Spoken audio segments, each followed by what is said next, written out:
maa ngi tudd Maguette Ndiour nekk président ASC Lac Rose nekk président zone 12 B commune Tivaouane Niague comme ni nga ko waxee tey rek dañ fi daje woon tey xam ni ñëpp xam ne découpage dafa am zone 12 dañ ko éclaté en 3 zones tey nag ñu nekkoon ci installation bi ici au niveau de Niakoulrab ma ànd ak sama collègue zone 11 ak sama collègue zone 12A. waaw comme ni ñu ko waxee rek parce que nawetaan yi comme ni ñu équipe yi ASC yi ni ñu juddoo c'est une obligation pour au fur et à mesure ñu dagg affaire yi en plusieurs zones parce que bu ñu xoolee tey on a presque 35 ASC kon boog 35 ASC nekkoon ci benn zone kon c'est très normal ñu dagg ko en 3 zones te gis naa ne ASC yi ni ñu juddoo aussi te loo xam ni war nañ ko mën a xoolaat bu baax a baax parce que mënu chaque fois ASC judd day dem ba finalement 3 zones yi sax day déposer problème d'ici 1 an ou 2 ans kon boog war nañoo xoolaat nu la ñuy réguler ASC yi ni ñu juddoo benn koñ rek bëgg am ay 3 4 ASC ci benn koñ aussi ça pose problème donc li ñu andi fii tey ñu c'est une chose très normale ASC dafa dem ba benn zone entente ko kon boog il fallait ñu éclater ko en 3 zones loolu moo waraloon daje bi tey nii. waaw bon mën naa wax ne fierté la parce que say nawle bu ñu amee ci yow confiance jiital la da nga koy rafetlu lool di ñaan yàlla oyofal yéen bi mais aussi chasse bu dis la parce que képp ku ne nawetaan affaire xale la te affaire xale moom dara bu tàng daf ci bëri lool kon boog ñun kon yàgg nañ ci mouvement bi mën naa war ne. je pense bien que manquement yooyu ñoo ngi fi woon yàgg na fi yàgg nañ ci tamit góorgóorlu pour mu améliorer wu mais heureusement am na lu ñu ci jot a am na tamit loo xam ne amaguñ ko ci. bon certainement mun na poser problème mais bu fekkee ne ñun même mairie bi moo coiffé 3 zones yëpp j'espère bien que mun nañ fubal ren sans problème si terrain municipal bi ñu doon fubalee mais dans l'avenir dinañ fexe def le tout pour au moins sax ñu am benn terrain boo xam ne beneen nouveau terrain nga xam ne du mu gën a yombal nawetaan nga xam ne du impacter fenn quoi.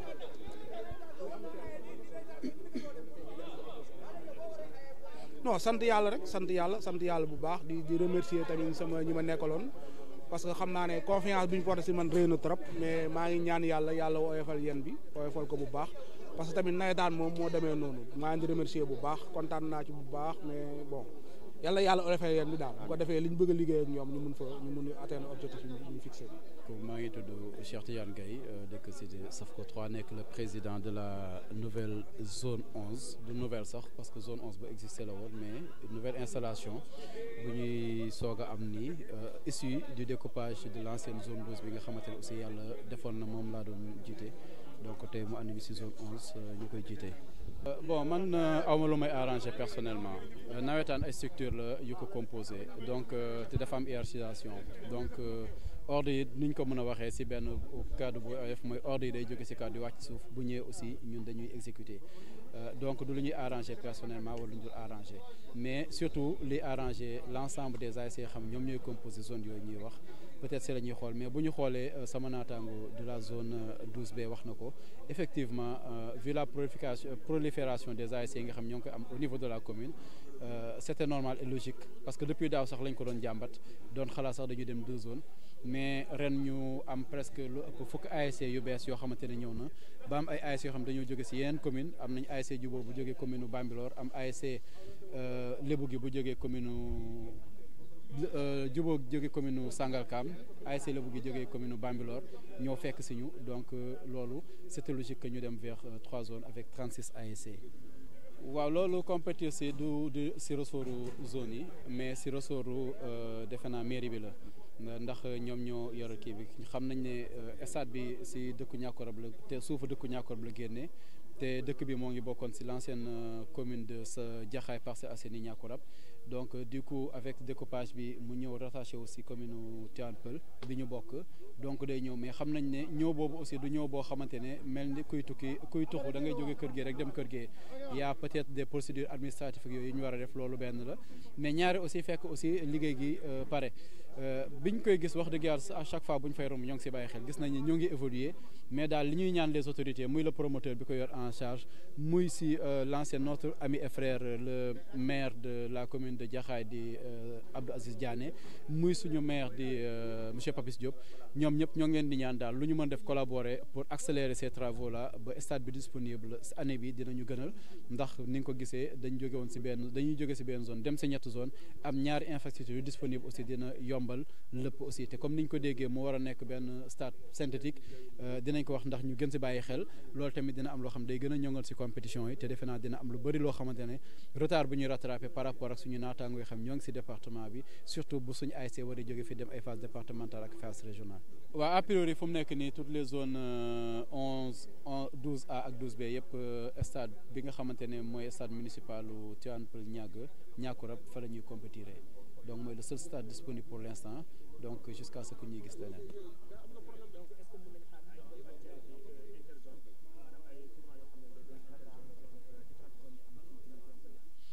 waaw loolu c'est une éventualité du lu mënta ñàkk la ndax ñetti zones yi dafa am loo xam dañ ko bokk muy ci stade bi nga wax muy mairie bi et cetera donc li nit ñu bokk moom foog ñu toog di ko waxtaanee te comme ku ci nekk benn mandat moo la far da nga am benn pouvoir booy exécuter il faut ñu am feneen foo xamante ne fa lañ mën a dajee ñun tamit ñu mën fi waxtaan di échanger di déggoo ci wax muy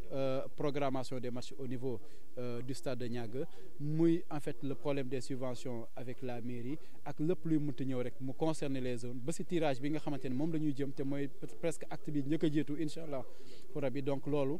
dañ koy defandoo ensemble yàlla def na ñun ñëpp dañoo àndoon di liggéeyandoo ensemble nekkoon ci benn comité directeur nekkoon ci benn zone xamante ne nekk ay frères kon loolu du doon loo xamante ne day jafe donc cette interzone est une obligation même laay mën a wax dina am incha allah te ci lu néew dinañ ko taxaw te bu ñu ko taxawalee aussi population bi dinañ xam ni mu taxawee ak lan mooy prérogative am.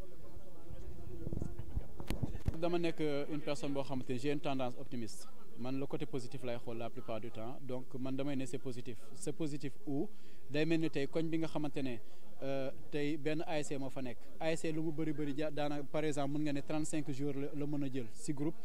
18 lay convoqué 11 ñooy football te pourtant boo demee ci dëkk boobu noonu mën na am plus de 200 wala 300 jeunes yoo xamante ne war nañu mën a compétir est-ce que dañuy continuer di évoluer ci benn ASC boobu ñeneen ñi di wuti ji feneen wala di toog mais le fait que ñu génne yeneen ASC dina tax may chance yeneen jeunes ñuy mën a compétir de la même manière aussi ce découpage là permettre na ay yeneen jeunes yu émerger ci mouvement bi ñëw jël ay postes de responsabilité au mouvement du nawetaan commencer ko par la zone mais aussi dem au niveau de l'ODCAV loolu aussi di may doole la commune de Tivaouane Peulh Niaga au niveau de l'ODCAV parce que fa nga xamante ne benn délégation de 3 délégués lañ doon yónni au niveau de l'ODCAV maintenant on passe à 9 délégués donc loolu doole la beneen bi aussi mooy au niveau des compétitions départementales phase départementale fi nga xamante ne ñaari ASC moo fa doon dem mën nañ ne dinañ envoyer 6 ASC te ñoom ñëpp ku ci nekk da ngay dem représenter pas la zone 11 12A ou 12B mais da ngay dem représenter la commune de Tivaouane Peulh Niaga donc man aspect positif yooyu laa ci gis.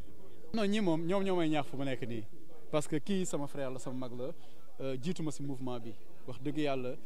ñu am ay moments yu bëri des moments forts yoo xam partagé nañ ko ensemble kii ñëpp xam nañ ko ak man nekk un frère aussi nekk un très proche collaborateur wax dëgg yàlla mosuñu réeroo ci leen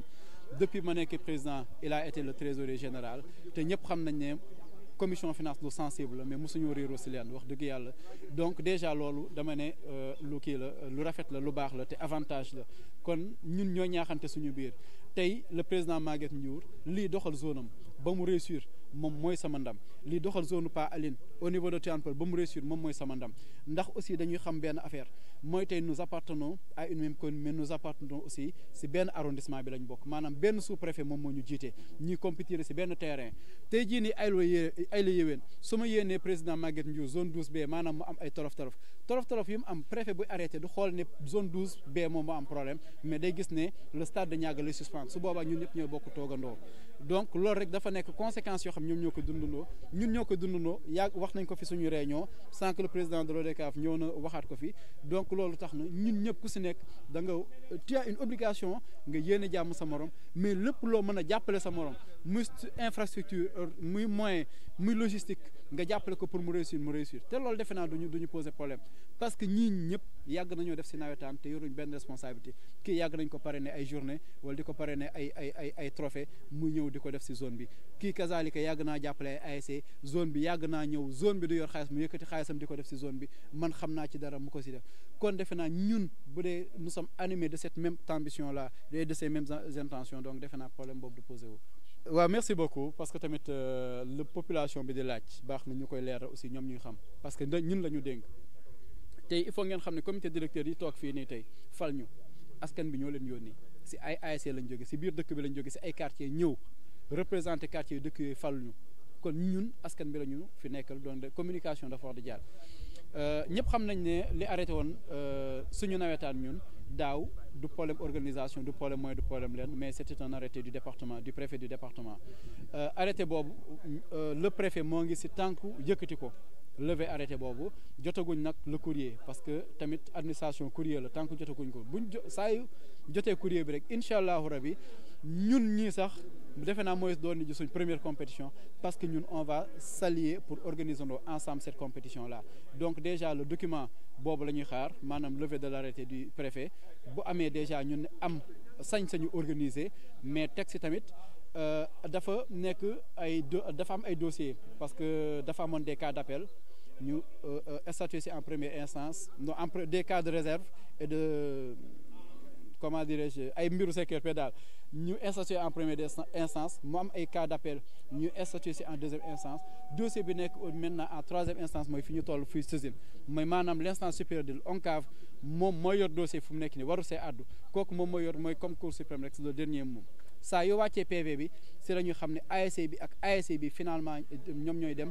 jongante ji pour la finale loolu suñ ko xamee aussi ñun si la ñu mën a dem ak suñu collaborateur dem ak suñu partenaire mën a xool ban date la ñu mën a choisir pour kii ko au niveau du département nag harmoniser nañ benn calendrier boo xamante ni parce que dama si évoluer rek pour wax ne dañu nekk si benn situation particulière ren mooy dañu war a terminer la saison 2021 ba pare commencer la saison 2022 donc il faut ñu gaaw jeexal saison 2021 ñun li ñu si dese mooy benn finale tëgg ko defe naa du métti su ko defee zone yëpp mu soog a démarrer la saison 2022 incha allah.